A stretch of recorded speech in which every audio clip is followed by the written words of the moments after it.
কিসমতে নাই, কিন্তু জান্নাত আমি এখান থেকে দেখতে পাচ্ছি।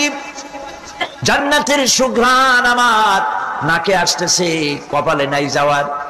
আমি কাঁদি এই জন্য, তুমি যদি মেহেরবানি করে আমাকে জান্নাতের দরজার কাছে একটু দাঁড় করায় দিতা, প্রাণ ভরে তোমার জান্নাতের দৃশ্যটা একটু দেখতাম। আল্লাহ পাক তার আরজি পূরণ করবেন, বলবেন যাও, ফেরেশতাদের বলবেন এর জান্নাতের দরজার কাছে দাঁড় করায় দাও। জান্নাতের দরজার কাছে দাঁড়িয়ে লোকটি আবার কান্না শুরু করবে। আল্লাহ পাক প্রশ্ন করবেন, এবার কান্দো কেন? লোকটি বলবে, রব্বুল আলামিন, কান্দি এই কারণে, জান্নাতের এই দরজায় দাঁড়ায়া জান্নাতের অফুরন্ত নেয়ামত কিছুই ভালো করে দেখা যায় না, শুধু অল্প জায়গা দেখি। যদি তুমি আমারে দয়া করে জান্নাতের মাঝখানে দাঁড় করায় দিতা, চতুর্দিকে তাকায়া তাকায়া দেখা কলিজারে ঠান্ডা বানাইতাম। তবে আমি ওয়াদা করি, জান্নাতের কোন নাজ নেয়ামত, কোন ফল আমি খাবো না, ধরবো না, সইব না। একটুখানি মেহেরবানি করে মাঝখানে দাঁড় করাইয়া দাও, জান্নারে ঠান্ডা করি। আল্লাহ রাব্বুল আলামিন ফেরেশতাদের বলবেন, আমার এই বান্দারে জান্নাতের মাঝখানে দাঁড় করাইয়া দে। আল্লাহর নবী বলেন, জান্নাতের মাঝখানে দাঁড়িয়ে লোকটি আগের চাইতে আরো জোরে চিৎকার মেরে কাঁদতে থাকবে। আল্লাহ পাক বলবেন, বান্দারে কি হলো তোর? দরজার কাছে আসতে চাইছিলে, আইনা দিলাম। এবার মাঝখানে আসতে চাইছো, তাও এনে দিয়েছি। আবার কান্দো কেন? লোকটি বলবে, রব্বুল আলামিন, এবার কান্দি এই জন্যে, তুমি যখন দয়া করে একটিবার জান্নাতের মাঝখানে এনে আমাকে দাঁড় করায় দিয়েছো, তুমি রহমান রহিম গফুরুর রহিম, এই জান্নাত থেকে আবার আর বাইর করে দিও না। আল্লাহ রাব্বুল আলামিন বলবেন, ও আমার বান্দারে, আমার এই জান্নাত তোর খুব পছন্দ হয়েছে নাকি? লোকটি বলবে, রব্বুল আলামিন, কলিজা ঠান্ডা হয়ে গেছে, ভাবতেও পারি নাই জান্নাত এত সুন্দর। আল্লাহ পাক বলবেন, বান্দারে, এরকম একটি নয়, দুইটা নয়, তোর জন্য আমি 10টা জান্নাত এরকম রিজার্ভ করে রাখছি। সুবহানাল্লাহ। আল্লাহ পাককে ভয় করে পৃথিবীর সমস্ত পাপ থেকে যারা নিজেকে রক্ষা করবে, আল্লাহ তাদের জন্য এই জান্নাত রেখে দিয়েছেন। সুবহানাল্লাহ। সেই জান্নাতের রিসিপশন আপনারা আন্দাজ করতে পারবেন না, রিসিপশন কারে কয়। কি এর প্রধানমন্ত্রী আর প্রেসিডেন্ট, 4-5টা পুলিশ আর আর্মি আসে, একটা ফট করে সেলুট মারলো, বাস শেষ হয়ে গেল, এরকম না। জান্নাতীদেরকে রিসিপশন দেওয়া হবে। জান্নাতীরা যখন আল্লাহর হুকুমে জান্নাতের দিকে যেতে লাগবে, আর যখন জান্নাতের কাছে চলে যাবে, আল্লাহ রাব্বুল আলামিন শোনায় দিচ্ছেন, হাত্তা ইযা জাউহা ফুতিহাত আবওয়াবুহা ওয়া ক্বালা লাহুম খাযানাতুহা সালামুন আলাইকুম তিবতুম ফাদখুলুহা খালিদিন। সুবহানাল্লাহ। জান্নাতীরা যখন জান্নাতে প্রবেশ করার দরজার মুখোমুখি হবে, দ্বার রক্ষীগণ তখন বলবে, সালামুন আলাইকুম, আল্লাহর শান্তি তোমাদের উপরে বর্ষিত হোক। সুবহানাল্লাহ। দুনিয়ার টাটকা টাটকা সুখগুলি 2 পা দিয়ে ছেলে দিয়েছো, টাটকা সুখগুলি গ্রহণ করো নাই, হারাম খাও নাই, আল্লাহর দ্বীন কায়েমের জন্য রক্ত দিয়েছো, জীবন দিয়েছো, কষ্ট করেছো, আল্লাহকে ভয় করেছো। আমাদের সালাম গ্রহণ করো, জান্নাতের মধ্যে ঢুকে যাও চিরকালের জন্য। সুবহানাল্লাহ। আর বাইর হওয়া লাগবে না, চিরকাল এই জান্নাতের মধ্যে তোমরা বসবাস করতে পারবে, আল্লাহ রাব্বুল আলামিনের ফেরেশতারা বলে দিবেন। জান্নাতের মধ্যে আল্লাহ পাক হুরদের সঙ্গে জান্নাতীদের বিয়ের ব্যবস্থা করে দিবেন। কোরআনে কারীমে আল্লাহ পাক বলেন, মুত্তাকিইনা আলা সুরুরিম মাসফুফাতিন ওয়া যাওয়াজনাহুম বিহুরিন ঈন। সামনাসামনি ভাবে সাজানো সারি সারি আসন সমূহের উপর তারা ঠেস লাগায় বসে থাকবে, আর আল্লাহ রাব্বুল আলামিন হুরদের সাথে জান্নাতীদের বিয়ের ব্যবস্থা করে দিবেন। যেসব হুরের সঙ্গে বিয়ে হবে তাদের আল্লাহ পাক বিবরণ দিচ্ছেন কি রকম হবে তারা। লাম ইয়াতমিসহুন্না ইনসুন ওয়ালা জান, এর পূর্বে জিন এবং ইনসান এদেরকে কেউ স্পর্শ করে নাই। কি রকম তারা? কাআন্নাহুন্নাল ইয়াকুতু ওয়াল মারজান, যেমন ঝিনুকের ভিতরে মণিমুক্তা থাকে এইভাবে আল্লাহ পাক তাদেরকে পবিত্র করে রেখে দিয়েছেন।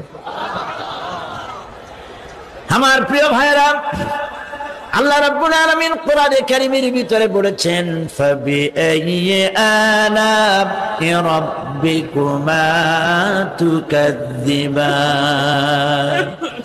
জান্নাত দান করে আল্লাহ পাক এবার জান্নাতীদেরকে সম্বোধন করে বলবেন, ইয়া ইবাদি লা খাউফুন আলাইকুমুল ইয়াওমা ওয়ালা আনতুম তাহজানুন।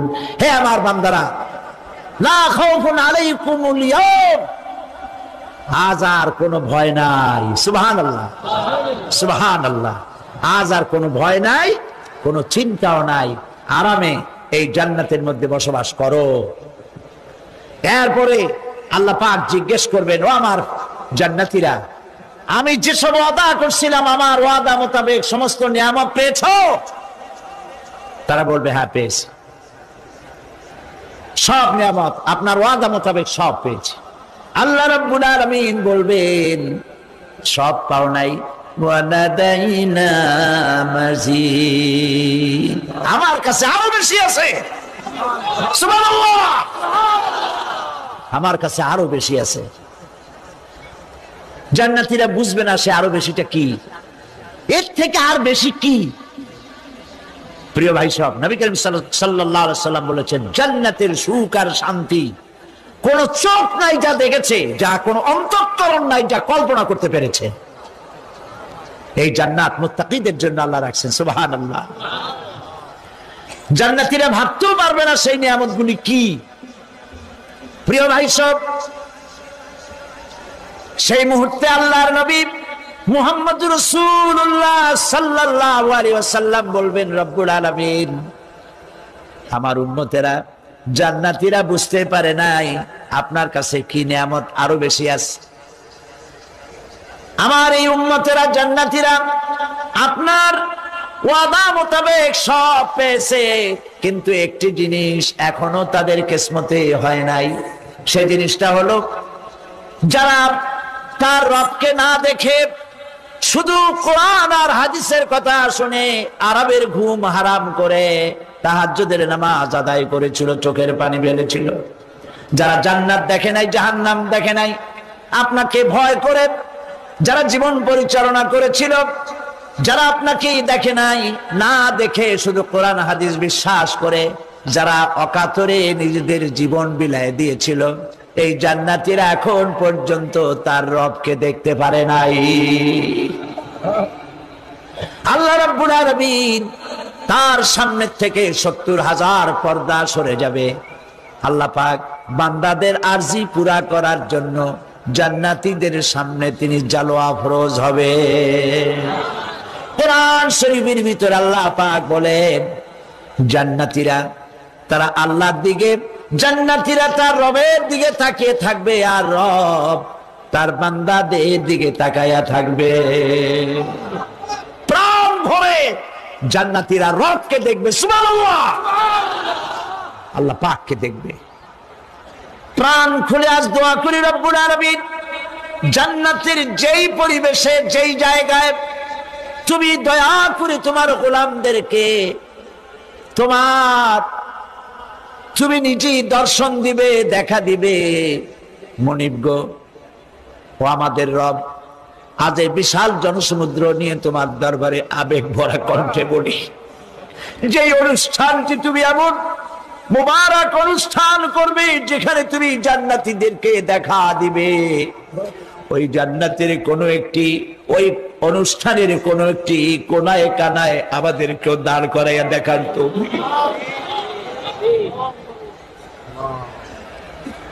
প্রিয় ভাই সব, আল্লাহ রাব্বুল আলামিন মানুষের সামনে এত সব নিয়ামত রেখেছেন, এই জান্নাত দান করবেন। এরপরে আল্লাহ রাব্বুল আলামিন কোরআনে কারীমের মধ্যে বলেছেন, রব্বিস সামাওয়াতি ওয়াল আরদি ওয়া মা বাইনাহুমার রাহমানি লা ইয়ামলিকুনা মিনহু খিতাবা। এসব পুরস্কার রয়েছে তোমাদের সেই রবের পক্ষ থেকে যিনি আকাশ আর জমিনের মালিক। সুবহানাল্লাহ বলবেন না? যার সামনে কথা বলার ক্ষমতা কারো হবে না। এটি একটি মারাত্মক কথা। কিয়ামতের দিন আল্লাহর দরবারে কেউ কথা বলতে পারবে না আল্লাহর নির্দেশ ছাড়া। একটি আকীদা পরিষ্কার করে নিয়ে যান আপনাদের। সে আকীদাটা এভাবে পরিষ্কার করুন, কোন পীর সাহেব, কোন খাজা বাবা, কোন মাওলানা, কোন মুহাদ্দিস, কোন বুজুর্গ আপনাকে সুপারিশ করতে পারবে না যদি না আল্লাহ পাক তাকে কথা বলার তৌফিক না দেন। মনে থাকবে এটা। আয়াতুল কুরসির ভিতরে আমরা পড়ি, মান যাল্লাযী ইয়াশফাউ ইনদাহু ইল্লা বিইযনিহি। আল্লাহ পাক বলেছেন কিয়ামতের দিন আল্লাহর দরবারে কার সাহস আছে কথা বলতে পারে?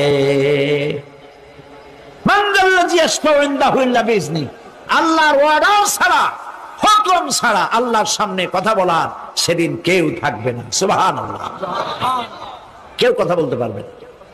সুপারিশ করতে হবে আল্লাহ যারে বলেন তুমি করো, অমুকের জন্য করো, সেই ব্যক্তি শুধু তার জন্যই করতে পারবে, আর কেউ কথা বলতে পারবে না। সেই কঠিন হাসরের ময়দান, যেদিন শুধুমাত্র আল্লাহ পাক কথা বলবেন, আর যারে বলতে বলবেন সেই কেবলমাত্র বলতে পারবে। সুপারিশ এটি আল্লাহ পাক কিয়ামতে পারমিশন দিলে বলা যাবে। হযরত ইব্রাহিম আলাইহিস সালাম কিয়ামতের দিন তার নিজের পিতা সম্পর্কে সুপারিশ করবেন। রব্বুল আলামিন, আমার আব্বার জন্য সুপারিশ করতেছি, মেহেরবানি করে জাহান্নাম থেকে তারে আপনি রক্ষা করুন। আল্লাহ রব্বুল আলামিন বলবেন, ইব্রাহিম তোমার সুপারিশ মঞ্জুর হবে না। প্রিয় ভাই সব, একটু মাথা খাটান, চিন্তা করেন। জাতির পিতা কে? জাতির পিতা চিল্লায় বলুন, কলিজা সাফ করে ফেলুন। মুসলমানদের জাতির পিতা হাবিজ হাবিজ কেউ হতে পারে না।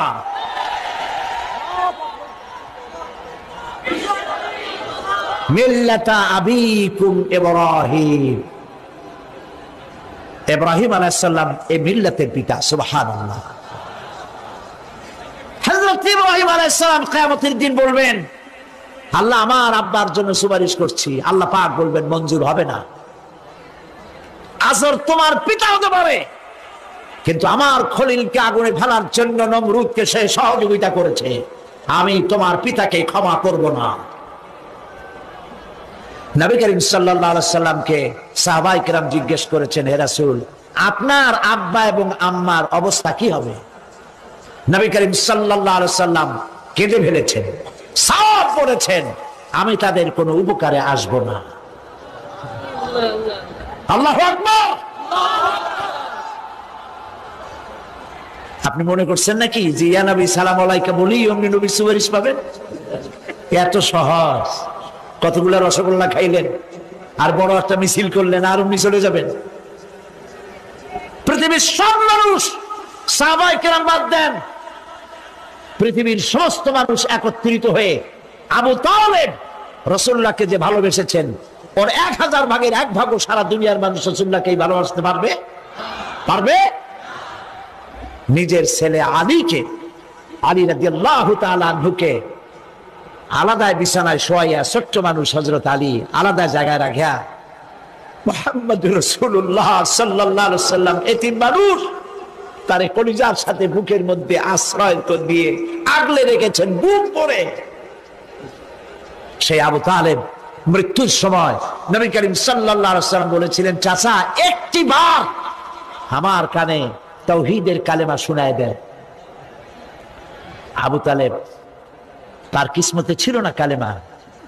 মরে যাওয়ার পর একজন সাহাবী বলেছিলেন, ইয়া রাসূলুল্লাহ, মৃত্যুর সময় আবু তালেবের মুখ আমি নড়তে দেখেছি, তিনি কালেমা পড়েছেন সম্ভবত। রাসূলুল্লাহ সাহেব বলেছেন, আমি শুনি নাই।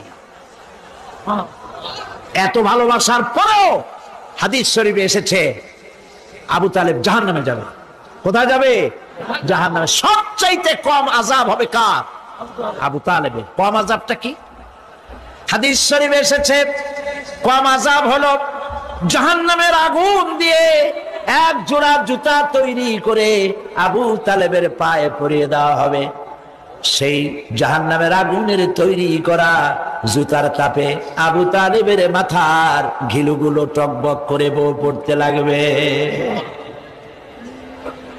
এত ভালোবেসে যদি কিয়ামতে উপায় না হয়, আপনি ইয়া নবী সালাম আলাইকা, ইয়া রাসূল সালাম আলাইকা, আর কতগুলো জিলাপি খাইলেন, বড় একটা মিছিল করলেন। প্রিয় ভাই সব, এইসব বেদাত ছাড়ুন, এগুলি সুস্পষ্ট বিদআত। রাসূলুল্লাহকে ভালোবাসবেন, সাহাবীরা যেভাবে ভালোবেসেছেন ওইভাবে ভালোবাসবেন। আল্লাহ রাব্বুল আলামিন বলেন, যালিকাল ইয়াউমুল হক ফামান শাআ আত্তাখাযা ইলা রাব্বিহি মাআবা। এই দিনটি অবশ্যই আসবে, সেদিনটি নিশ্চিতভাবে আসবে। আর এখন যার ইচ্ছা সে তার রবের দিকে অগ্রসর হোক। ইন্না আনজারনাকুম আযাবান করিবান ইয়াওমা ইয়ানজুরুল মার'উ মা কদ্দামাত ইয়াদাহু ওয়া ইয়াকুলুল কাফিরু ইয়া লাইতানি কুনতু তুরাবা। ইন্না আনজারনাকুম আযাবান করিবা, খুব নিকটবর্তী একটি আযাব সম্পর্কে আমি তোমাদেরকে সতর্ক করে দিলাম। কে বলতেছেন? আল্লাহ পাক। লক্ষ্য করুন আল্লাহ কি বলছেন, খুব নিকটবর্তী একটি কঠিন শাস্তি আযাব অর্থাৎ কিয়ামত, এ সম্পর্কে আমি তোমাদেরকে সতর্ক করে দিলাম। ইয়াউমা ইয়ানজুরুল মার'উ মা কদ্দামাত ইয়াদাহ, সেদিন প্রত্যেকটি লোক যা সে পাঠিয়ে দিয়েছিল এখানে, অর্থাৎ যা করেছিল সেগুলি সে দেখতে পাবে। আর তখন ওয়ায়াকুলুল কাফিরু ইয়া লাইতানি কুনতু তুরাবা। সেই কিয়ামতের ময়দানে অবস্থা দেখে কাফেররা বলবে, আহারে মানুষ না হইয়া যদি মাটি হইয়া যেতাম, যদি মাটি হতাম, যদি মানুষ না হয়ে না জন্মাতাম, আজ এই হাসরের ময়দানে এইখানে এই বিচারের মুখোমুখি হতাম না, মাটি হইলে বরং অনেক ভালো হতো। এই পৃথিবীতে আমরা এসেছি, চলে যাব, যাওয়ার আগে এই কোরআন একটি বিশাল জনগোষ্ঠী এমন বানাতে চেয়েছে যে জনগোষ্ঠী এই কোরআন দিয়ে একটি বিশাল সমাজ গড়বে, রাষ্ট্র গড়বে, এমন রাষ্ট্র গড়বে যেই রাষ্ট্রে দুঃখ থাকবে না, অশান্তি থাকবে না, যেখানে সুখ থাকবে, সমৃদ্ধি থাকবে, আর কিয়ামতের দিন আল্লাহর জান্নাতে তারা চলে যাবে। তেমন একটি সমাজকে আমরা চাই। সবাই বলেন সেরকম একটি সমাজকে আমরা চাই। প্রিয় ভাই সব, কিয়ামতের দিন আমরা যেতে চাই জান্নাতে। কোথায় যেতে চাই বলেন? জোরে বলেন। এই জান্নাতে যাওয়ার জন্য দুইটা কাজ করতে হবে। কয়টা কাজ? আল্লাহ রাব্বুল আলামিন বলেন, ফামান কানা ইয়ারজু লিকাআ রাব্বিহি ফালইয়ামাল আমালান সালিহান ওয়া লা ইউশরিক বিইবাদাতি রাব্বিহি আহাদা।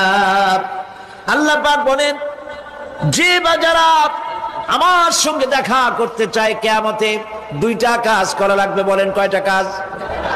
একটা হলো নেক আমল। কি আমল বলেন? নেক আমল। নেক আমল কারে বলে? নেক আমল করতে হলে আবার দুইটা শর্ত লাগে। এক নম্বরে কাজটা করতে হবে আল্লাহরে খুশি করার জন্য। কারি খুশি করার জন্য?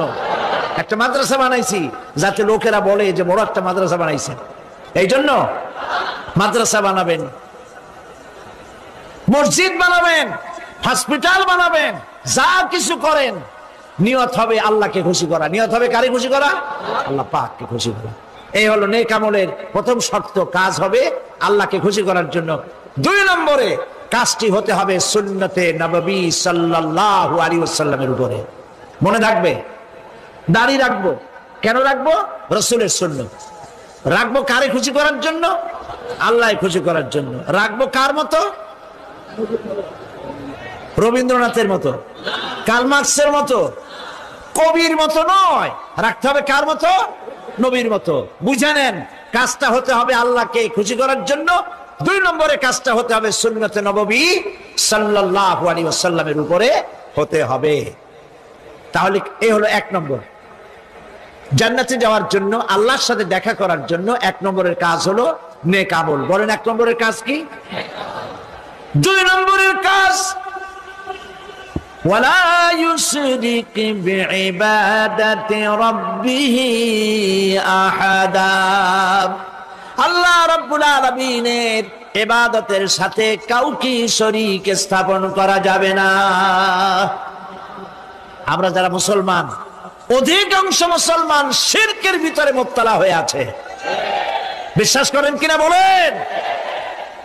কাফেররা তো মুশরিক আছেই, ওরা তো মুশরিক আছেই, কিন্তু আমরা মুসলমানেরা আমাদের আমলের মধ্যে আমাদের অজান্তে সওয়াবের নিয়তে অনেক শিরক আমরা করে বসি। নাউজুবিল্লাহ, বলেন নাউজুবিল্লাহ। এই জন্য আমি বারবার সতর্ক করি, নিজেকেও করি, আপনাদেরকেও করি।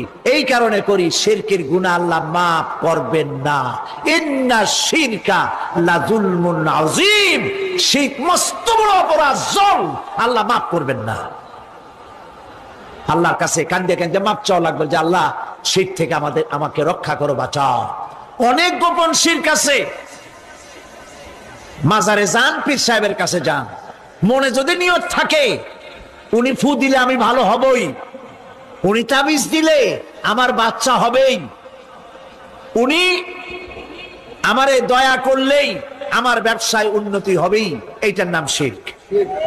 এটার নাম কি? ওয়াইজা সাআলতা ফাসআলিল্লাহ ওয়াইজা ইসতাআনতা ফাসতাইন বিল্লাহ। যা বলার আল্লাহরে বলো, আর যা চাওয়ার কার কাছে চাও? চিল্লায় বলেন। কলিজাটাকে পরিষ্কার করে দেন আজকের মাহফিলে। এই কলিজায় কারো প্রতি কোনো ভয় রাখবো না আল্লাহ ছাড়া। ভয় করবো কারে বলেন? মহব্বত আল্লাহ ছাড়া, এত বেশি মহব্বত আর কাউকে করব না। আল্লাহ তাআলা আমাদের কলিজায় তোমার ভয় এবং মহব্বত দিয়ে ভরে দাও। রাসূলের মহব্বত দিয়ে আমাদের দিলকে ভরে দাও। বিশ্বাস করুন ভাই সাহেব, কোরআন শরীফ আমার সামনে, বিশ্বাস করুন, দেশি পীর বিদেশি পীর, খাজা বাবা দেশি এবং বিদেশি, কেউ আপনার ভাগ্য বদলাই দিতে পারবে না। এই পিছনে দৌড়ায় দৌড়ায় কোনো লাভ নয়। এতক্ষণ মসজিদের ভেতরে বসে আল্লাহর কাছে কাঁদেন। وقال ربكم ادعوني استجب لكم। তোমার রব বলেছে আমারে ডাকো, আমি ডাকের সাড়া দিয়ে দেব। সুবহানাল্লাহ। আর আল্লাহ বলেছেন আমার ইবাদতের সাথে কাউকে শরীক করবে না। খবরদার। আলাইসাল্লাহু বিকাফিন আবদা। আল্লাহ প্রশ্ন করছেন, আলাইসাল্লাহু বিকাফিন আবদা, আমি কি আমার বান্দার জন্য যথেষ্ট নই? চিল্লায় বলুন অবশ্যই যথেষ্ট। আবার বলেন অবশ্যই যথেষ্ট। কলিজা সাফ করে ফেলেন। সম্রাট শাহজাহান, দিল্লির সম্রাট, হাবিজাবি সম্রাট না, দিল্লির সম্রাট। এখন কোথায়? কবরের মধ্যে। কবি বলতেছেন, শাহনে জাহাं को जिन्हें फक्र से देते थे बाज, शाहने जहां को जिन्हें फक्र से देते थे बाज वाज कब्र में है सूरह अलहम्दु की मोहताज। সারা ভারতবর্ষ যারা ট্যাক্স দিয়ে নিজেকে সৌভাগ্যবান বলে মনে করত, সে আজ কবরের মধ্যে ভিক্ষুকের মতো সূরা আলহামদুর মতো একটি সূরার মুহতাজ হয়ে ভিক্ষুকের মতো শুয়ে আছে।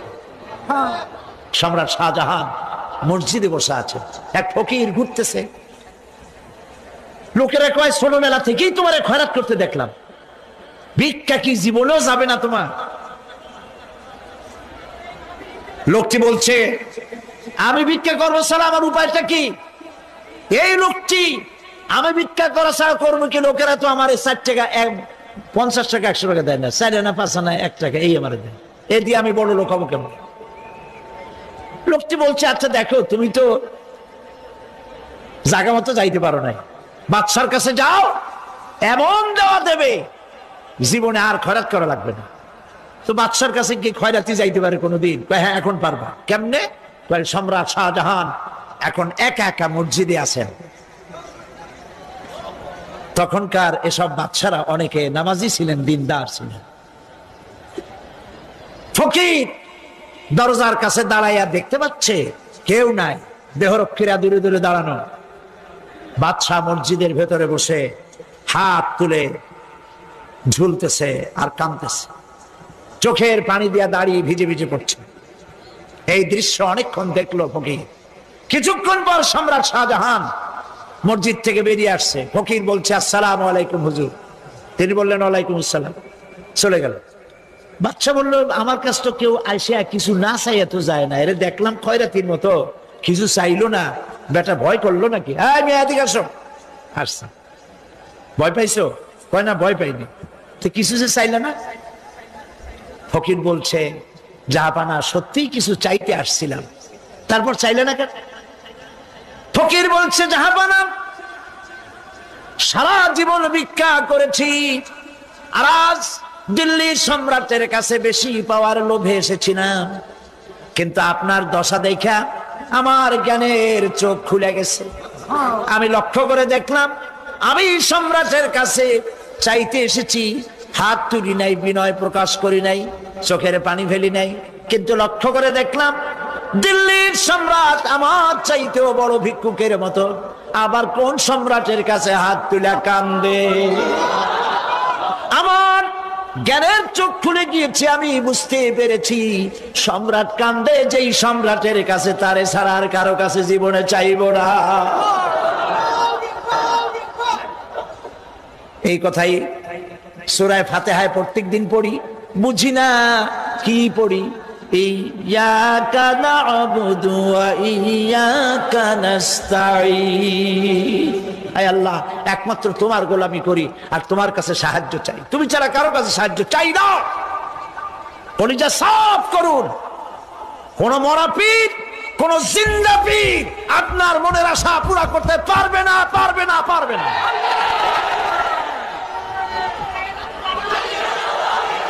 আর আজ থেকে কোন মাজারে টাকা দিবেন না, পয়সা দিবেন না, আগরবাতি দিবেন না, মোমবাতি দিবেন না, গোলাপ পানি দিবেন না। কারা কারা দিবেন না হাত উঁচু করে দেখা। সুবহানাল্লাহ, আলহামদুলিল্লাহ, লা ইলাহা ইল্লাল্লাহ।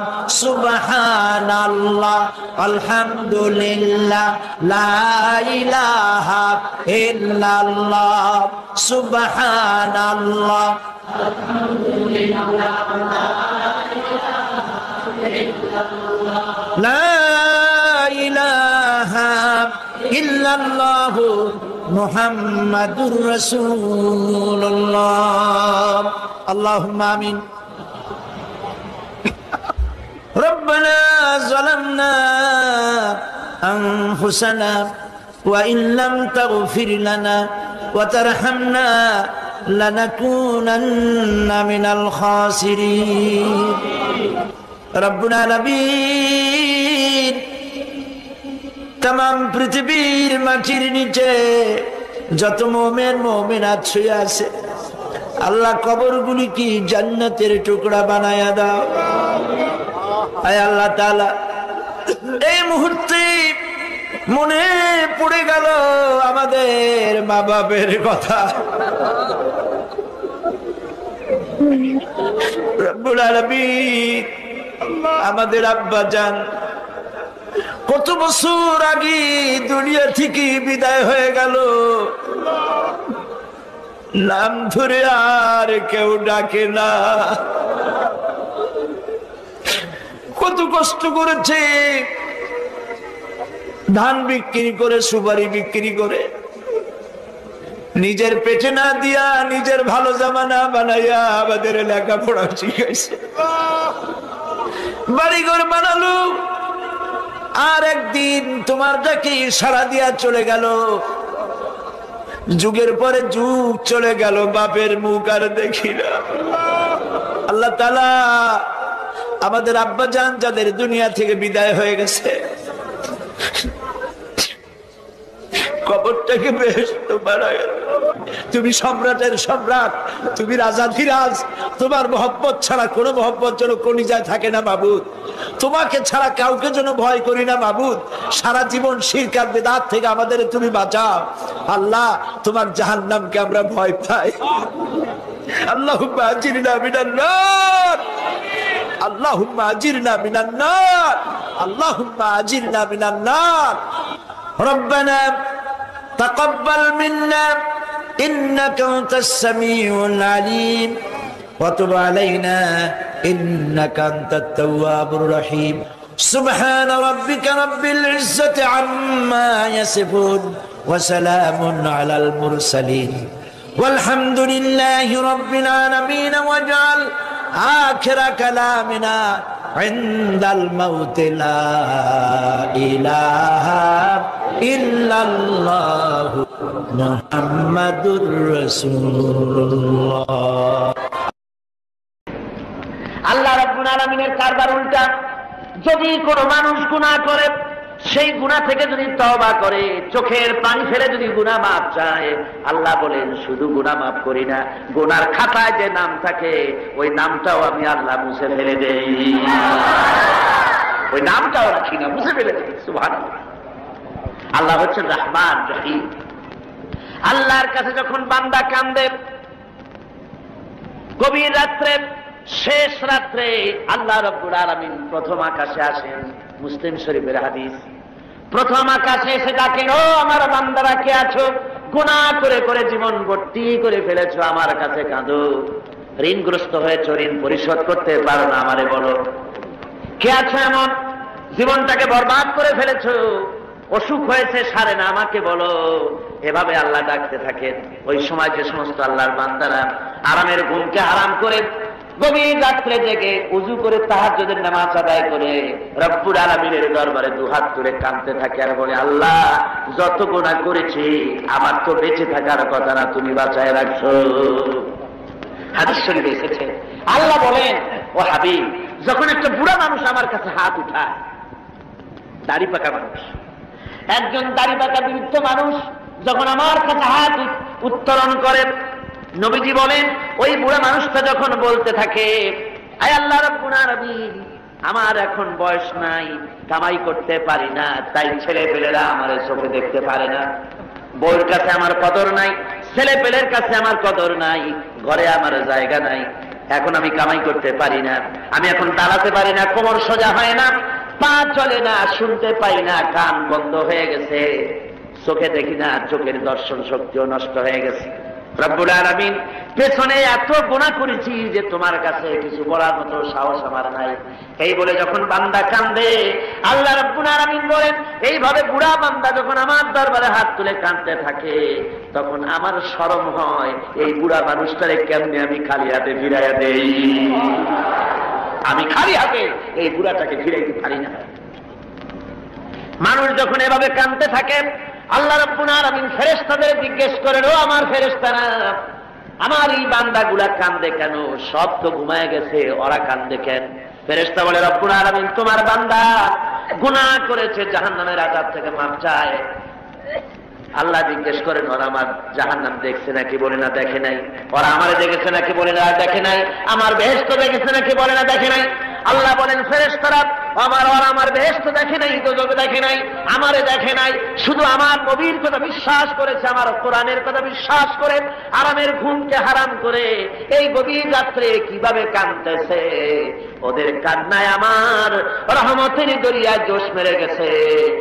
ও আমার ফেরেশতারা, তোরা সাক্ষী থেকে যা, আমার এই ক্রন্দনরত বান্দাগুলিকে আমি আল্লাহ মাফ করে দিলাম।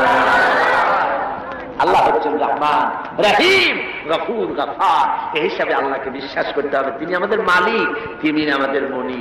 এই আল্লাহরে মানুষ বিশ্বাস করে না। কয়েক পাতা ইংরেজি বই পড়িয়া তারপর কয় যে সব বুঝছি। বলে কি বুঝছো? কয় দেয়ার ইজ নো গড। মাথা খারাপ কথা। দেয়ার ইজ নো গড, আল্লাহ বলতে কেউ নাই। সব নাকি এমনি এমনি হয়। এই যে আমাদের দেশে এক গরু পয়দা হয়েছে, আহমদ শরীফ, নাম শোনেন না আপনারা? আমরা বলেছি যে এটা তো আহমদ শরীফ না, এটার নাম হচ্ছে আহমাক। আহমাক শরীফ, শরীফ শরীফ মানে ভদ্র, আর শরীফ মানে দুষ্ট, আর আহমক মানে বেকুব। ওর হচ্ছে বোকা, একদিকে বোকা আর একদিকে দুষ্ট। বোকা কেন? বোকা এই জন্য বেচারা ডক্টরের ডিগ্রি করেছে, বিশ্ববিদ্যালয়ের শিক্ষক, লেখাপড়া বিদ্যান ব্যক্তি, অথচ মালিক চেনে না। মালিক চেনে, কিন্তু আমাদের দেশে গরুতেও মালিক চেনে। গরুতে মালিক চেনে না। বিলের মধ্যে, খোলার মধ্যে রাতের বেলায় যাইয়া আপনি ডাক দেন আপনার গরুরে, যেখানে থাকুক আপনার কাছে ছুটে আসবে, ঠিক কিনা কর? বাড়িতে যদি গরু তো কিছুটা ভদ্র, কুত্তা, এই কুকুর আপনার বাড়িতে যদি শিকারি কুকুর থাকে, রাত্রিবেলায় যদি আপনার বাড়িতে আরেকজন যাই ওঠে আর যদি কাশি দেয়, তাহলে তাকে তাড়াইয়া নদী পার করে ছাড়বে না কর? আর আপনি গত রাত্রে যান, আওয়াজ দেওয়া লাগবে না, শুধু একটা কাশি দেবেন, কুকুর এসে আপনার পায়ে ল্যাজ গুলাবে, মুখ ঘষবে, ঠিক কিনা? হ্যাঁ রে, আল্লাহ কুত্তায়ও মালিক চেনে। আহমদ শরীফ এমন গরু, এমন কুকুরের চাইতো নিকৃষ্ট, মালিক রে চিনল না। জোরে কন্যা উজুবিল্লাহ। এমন কপাল পড়া। যেই লেখাপড়া শিখতে পড়ে স্রষ্টাকে চেনা যায় না, ওই বিদ্যা 4 পয়সা মূল্য নাই। আছে মূল্য? মূল্য নাই। আল্লাহ রাব্বুল আলামিনকে বুড়ো আঙ্গুল দেখায়। আল্লাহ আবার এগুলোর কিছু কয় টয়। পিঁপড়ায় যদি হাতিরে দেখে কয় যে কত বড় একখান হাতি হয়েছে, এই বলে যদি পিঁপড়া হাতিরে নিন্দামন্দ করে, হাতি কি তেড়ে আসে নাকি? পিঁপড়াকে তাড়াত করে? করেন। মানুষ তো আল্লাহর কাছে মানুষগুলো কি? কিছুই না, পিঁপড়ার চাইতো ছোট। কিসের বড়াই মানুষের? আল্লাহ বলছেন, ওয়াল্লাহুল গানিয়্যু ওয়া আনতুমুল ফুকারা। তোমরা সব ফকিরের গোষ্ঠী আর বেনিয়াজ, বেপরোয়া কেবলমাত্র আল্লাহ সুবহানাহু ওয়া তাআলা। পড়েন সবাই, কুল হুয়াল্লাহু আহাদ আল্লাহুস সামাদ লাম ইয়ালিদ ওয়া লাম ইউলাদ ওয়া লাম ইয়াকুল লাহু কুফুয়ান আহাদ। কুল হুয়াল্লাহু আহাদ, বলুন আল্লাহ এক এবং একক, নিরঙ্কুশ, বেনিয়াজ। তিনি কারো মুখাপেক্ষী নন। তাকে কেউ জন্ম দেয়নি, তিনিও কাউকে জন্ম দেন নাই। আকাশ আর জমিনে আল্লাহর সমকক্ষ কেউ নাই। জল বলেন সুবহানাল্লাহ। প্রচন্ড ক্ষমতার মালিক। রাতকে দিন বানাতে পারেন, সাগরকে নগর করতে পারেন, নগরকে সাগর বানায় দিতে পারেন, ফকিরকে ধরে প্রেসিডেন্ট বানায় দিতে পারেন, আবার কোটিপতিকে ভিক্ষুকে পরিণত করে দিতে পারেন। যে প্রেসিডেন্ট দেখা যায় গলা থেকে শুরু করে পা পর্যন্ত ফুলের মালা দিয়ে বোঝাই, সম্মানের কোনো অভাব নাই। আবার ফুলের মালার পরিবর্তে জুতার মালা পরাইয়া জেলখানার মধ্যে ঢুকাই দিতে পারেন আল্লাহ রাব্বুল আলামিন। পারে কিনা? জোরে কোন পারে কিনা? প্রচন্ড ক্ষমতার মালিক তিনি। সব দেখেন, সব শোনেন। অবশ্য রাতের বেলায় দেখেন না নাকি? আল্লাহ কি ঘুমায়? জোরে কোন আল্লাহ ঘুমান? লা তাখুযুহু সিনাতুন ওয়ালা নাওম। তার কোনো ঘুম নাই, তন্দ্রাও নাই, সব তিনি দেখেন এবং শোনেন। আল্লাহর উপরে এরকমের ঈমান আনতে হবে, প্রচন্ড ঈমান তার উপরে রাখতে হবে, তার রহমতের উপরে ভরসা করতে হবে এবং এই কথা মনে রাখতে হবে যে আল্লাহ রাব্বুল আলামিন তিনি কেবল আমাদেরকে রহমত করতে পারবেন না, জাত করতে পারেন। ঈমান আনতে হবে আল্লাহর উপরে। আল্লাহর উপরে ঈমান আনার অর্থই হলো আল্লাহর হুকুম মানা, আল্লাহর আইন মানা, আল্লাহর বিধান মানা, আল্লাহর শাসন মানা। এই কোরআনে কারিমে আল্লাহ যেসব কথা বলেছেন সেই কথা অনুযায়ী জীবনকে পরিচালনা করা, এটাই হলো আল্লাহর প্রতি ঈমান আনা। ঈমান আনার কথা যেখানে আল্লাহ বলেছেন সেখানে বলেছেন ওয়াবিলুস সালিহাত। ঈমান যেখানে, আমলে সালেহের কথা সেখানে। ঈমানের কোনো দাম নাই যদি আমলে সালেহ না থাকে, আমলে সালেহের কোনো দাম নাই যদি ঈমান না থাকে। কথা বুঝে আসতেছে আপনার? দেখুন কোরআনে কারীমের ভিতরে অন্যত্র এসেছে ইন্নাল্লাযীনা আমানু ওয়া আমিলুস সালিহাতি কানাত লাহুম জান্নাতুল ফিরদাউসি নুজুলা। নিশ্চয়ই যারা ঈমান এনেছে এবং আমলে সালেহ করেছে তাদেরকে আল্লাহ রাব্বুল আলামিন জান্নাতুল ফিরদাউস দিবেন। তো এই যে ঈমান যেখানে, আমলে সালেহ সেখানে। আমলে সালেহ না হলে, অর্থাৎ নেক কাজ, সৎ কাজ না হলে ঈমানের দাম নাই। এজন্য আমি দৃষ্টান্ত দিতে গিয়ে বলি ঈমান হলো একটা এক, ওয়াহিদ, একটা ফিগার। ঈমান হলো এক, আর আমলে সালেহ নেক কাজ হলো শূন্য। নেক কাজগুলি কি? কথা বলেন না কেন? নেক কাজগুলি কি? শূন্য। এখন দাম কার বেশি, একের বেশি না শূন্যের বেশি? অনেকে বলে কয় যে না শূন্যের দাম বেশি। বলে কিরকম? কয় যে একের সামনে শূন্য বসলো তো একের দাম বেড়ে গেল, 1-10 হয়ে গেল, আর একটা শূন্য দিলে 100 হয়ে গেল, কাজে শূন্যের দাম বেশি। আমি বলি আপনার থিওরি যদি ঠিক হয় তাহলে শূন্য বসাইতে থাকেন যতদূর পারে। তো বসাইলো একক, দশক, শতক, সহস্র, অযুত, নিযুত, কোটি, লক্ষ, পদ্ম, খর্ব, মহাখর্ব, নিখর্ব, এরকম করে করে জনমের মতো শূন্য বসাই দিল। আমি বললাম আপনার এখন একের দাম, আপনার এই শূন্যের দাম তো বেশি বললেন, আমি আমার এক উঠে পকেটে ছুঁয়ে দিলাম, দেখি আপনার শূন্যের দাম কত হয়। শূন্যের আর দাম থাকবে? কোনো দাম থাকবে না। শূন্যের মূল্য হয় একের কারণে। শূন্যের মূল্য হয় কিসের কারণে? একের কারণে। এক আছে বলে শূন্যের দাম বেশি, আর যদি এক না থাকে শূন্যের কোনো দাম নাই। সুতরাং এখন ঈমান আর শূন্য হচ্ছে ভালো কাজ। ঈমান আছে, একটা ভালো কাজ করেছেন 10 হয়ে গেল, আরেকটা ভালো কাজ করলেন 100 হলো, আরেকটা ভালো কাজ করলেন 1000 হলো। এ হলো আপনার চিন্তায় 1000 হয়েছে, কিন্তু আল্লাহর খাতায় অনেক বেশি হয়ে গেছে। কত হয়েছে? অনেক বেশি। কিরকম? মানুষ যখন হযরত আদম আলাইহিস সালাম আর শয়তানকে আল্লাহ রাব্বুল আলামিন যখন পৃথিবীতে নির্বাসিত করে দিলেন, শয়তান তখন বলল যে আদমের কারণে আমার জীবন বরবাদ হয়ে গেল, আমার আমল নষ্ট হয়ে গেল, ওই আদম সন্তানকে আমি জাহান্নামের ভিতরে বেশি বেশি ঢুকায় দেব, আমি হায়াত চাই কিয়ামত পর্যন্ত। আল্লাহ হায়াত দিয়ে দিলেন। শয়তান চলে আসার পরে রব্বুল আলামিন ফেরেশতাদের বললেন, ও আমার ফেরেশতারা, এই শয়তান যখন আমার বান্দাদেরকে কোন কুমন্ত্রণা দিবে তখন তোমরা আমার বান্দা যখন গুনাহ করার জন্য নিয়ত করবে তখন তার আমলনামায় কোনো গুনাহ লিখবা না, গুনাহটা করা হয়ে গেলে একটা গুনাহই লিখবা। আর যখন আমার বান্দা যদি কোনো ভালো কাজ করার নিয়ত করে, কাজটা করে নাই, শুধু নিয়ত করেছে, একের পরিবর্তে একটা নেকি লেখা দাও। আর যখন ভালো কাজটা করা হয়ে যাবে তখন তার আমলনামায় একের পরিবর্তে 10 গুণ বাড়াইয়া লিখে দিও। জোরে কোন সুবহানাল্লাহ। সুতরাং যত ভালো কাজ করবেন আপনার আমল বেড়ে যাবে। কি বেড়ে যাবে? আপনার আমল বাড়তে থাকবে। আর আপনার ঈমান নাই। অনেকে কয় যে হুজুর এমনি আমি মানুষ খুব ভালো। বলে কিরকম ভালো? কয়ে মিথ্যা কথা কই না, তারপরে যে জায়গায় টিউবওয়েল নাই টিউবওয়েল করে দিই, কানা মানুষের চোখ ভালো করে দেওয়ার জন্য অপারেশনের ব্যবস্থা করি, এতিম মিসকিনরে খাইতে দিই, অনেক ভালো ভালো কাজ করি, খালি যা নামাজ পড়ি না, তাতে কি আমার ঈমান নষ্ট হয়েছে নাকি?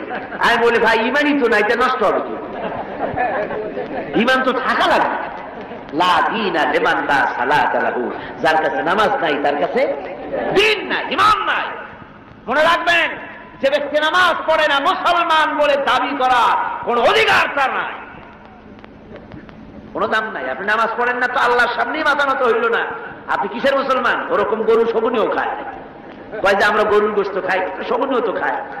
তো আমি দাঁড়িয়ে রাখি, রবীন্দ্রনাথ তো দাঁড়িয়ে রাখছি, কার্ল মার্কস তো দাঁড়িয়ে রাখছে, তাহলে কি হয়েছে? কথা বুঝতে পেরেছেন?